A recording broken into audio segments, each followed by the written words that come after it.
Dear friends, this is Student News. I am Kęstutis, and in today's conversation we have Lacey. Last time she told us about farmers' rallies in the Netherlands. This time it will also be about a protest that took place a few days ago in Amsterdam, but it was not only farmers who participated in this protest. It was a wider range of society groups, and Lacey with her group represented the students. So could you tell us more about why this protest happened?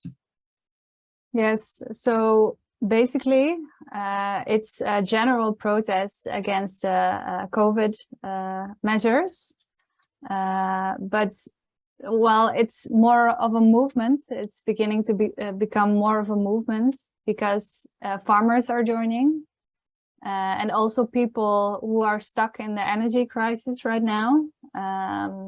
Yeah, everyone who has had a lot of difficulty with the government.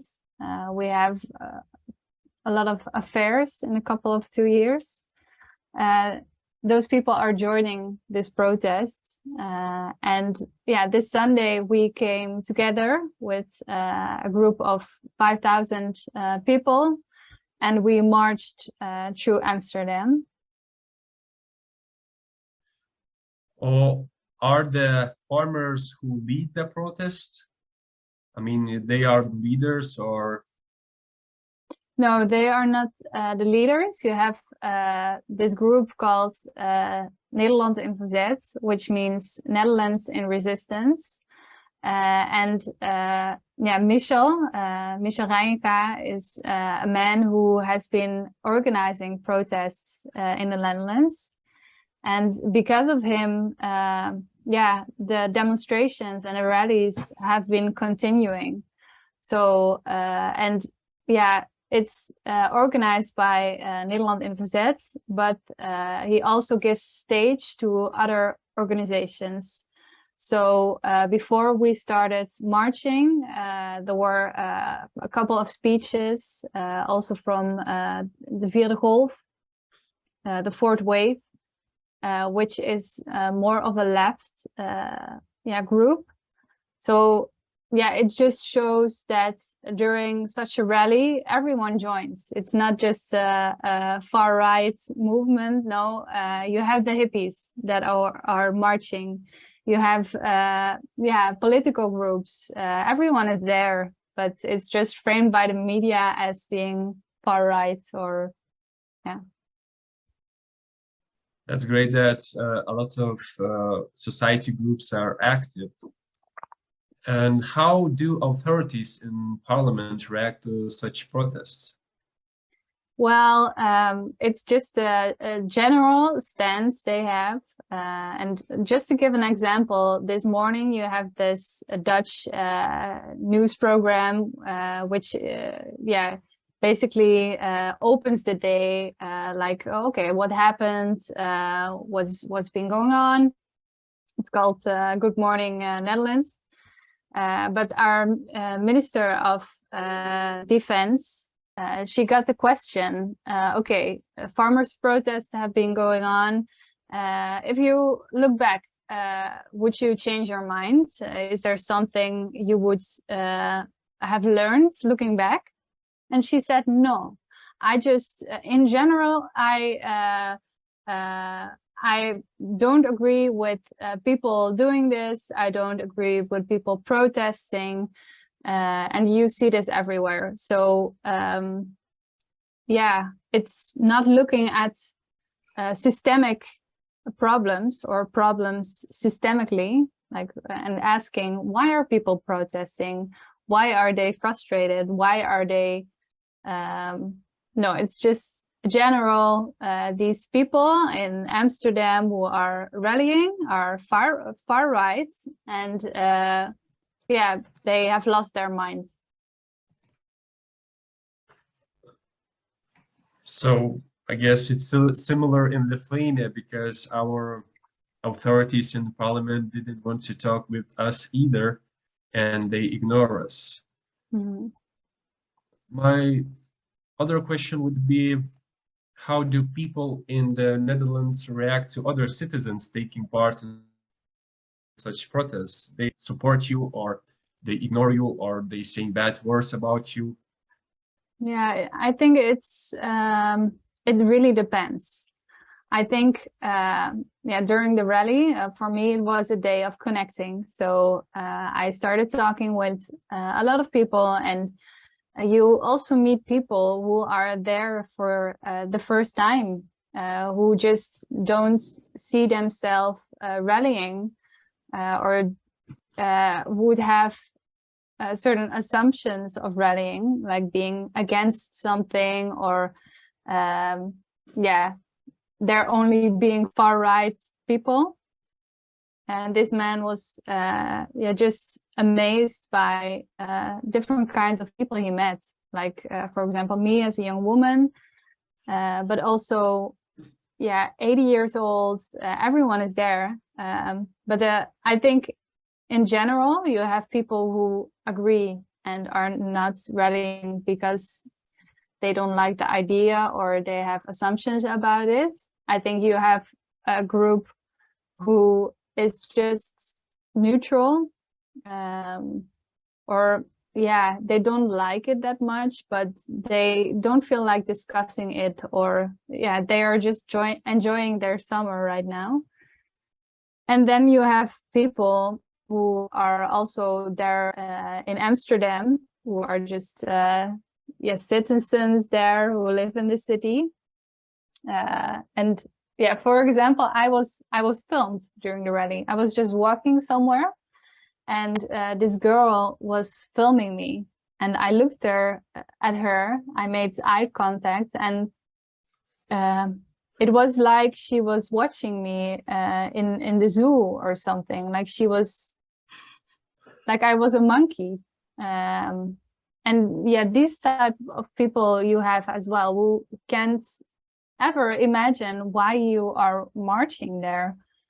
And I hope that in the future we will be able to yeah, have decent conversations again, because we cannot treat each other like we're animals in a zoo. Yeah, I guess this is the saddest part because, for example, we also, Lithuanians, were in the protest, and you see a lot of capital people who are just chilling. I mean, if they just join you, you will have a really big protest. But they just, you know, looking at you, like you said, that you are in the zoo and they ignoring you. So I guess this is a really big problem. It And is. maybe you have also big fights in social media, because I guess this is the field where everybody just fighting with each other. And yeah, it's in the Netherlands you have this term which comes from a song, I think in 2000s somewhere, and the term is wappies. So everyone who is unvaccinated or critical is a wappie. And this means, in this song, this means someone who has done drugs and has lost his mind. So, yeah, this has been the term for us since 2 years. And I think this, in general, means you're not seen as human, but as a crazy person. And so if there is a rally like this Sunday, if you look on Twitter, you see the hashtag wappies uitzwaaien, which means, yeah, wave out wappies, like, bye-bye, I don't ever want to see you again. I don't want to be confronted with you. I think you just lost your mind. And yeah, that's that. Please go look at a country you could live in, because I don't want to deal with you anymore. And yeah, this is just awful. This is horrible. And if you would march, if you would open yourself up to march during a rally such as we had this Sunday, and you would connect with people, you would see that those people didn't lose their minds. They're just very worried. And it's not just the corona crisis. No, it's what we see in Europe. It's the energy crisis. It's everything. And when I met a professor, and we started talking, and he was actually vaccinated 2 times, and he said to me, I changed my mind because of the implementation of the QR codes, like the COVID entry pass. That was a no for me, he said. And he said as well, I'm just really amazed at how critical people, critical thinking people, creative minds are not able to think creatively anymore. And yeah, it would be, sorry if this is a long monologue, but I think I just want to ask people to open their minds and to see that alternative ideas from the wappies could as well be solutions for these times. Yeah, I guess it's also a really big problem because in our society that we stick labels on people and we can have conversation with each other. And yeah, it's really a big problem and disconnect between people who live in the same society. We have same people in the same society, but with really different mindsets, and that can go well in the future. So Exactly. yeah, this is a big problem. Exactly. And maybe my last question would be, how about young people, students, how they think about these protests, or they want to be part of the protests? Did they attend the protests? Yeah.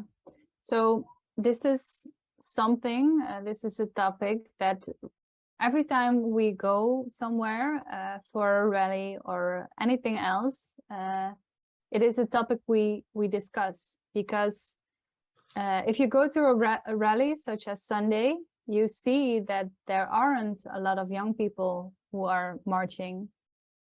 And if you talk to people about this, they just say that the young people are oblivious, that they, yeah, with their phones and the life they have created, they are not active in topics such as these. Or personally, I also think when young people are critical, they could be hesitant to join a rally because they are afraid to be framed.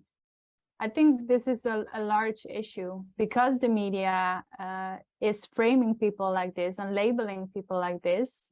Young people are hesitant to join a rally and to be called far right or anything like that. Yeah. Thank you, Lacey, for joining this interview. And I can speak for myself that you are a really intelligent young person, and good luck to you.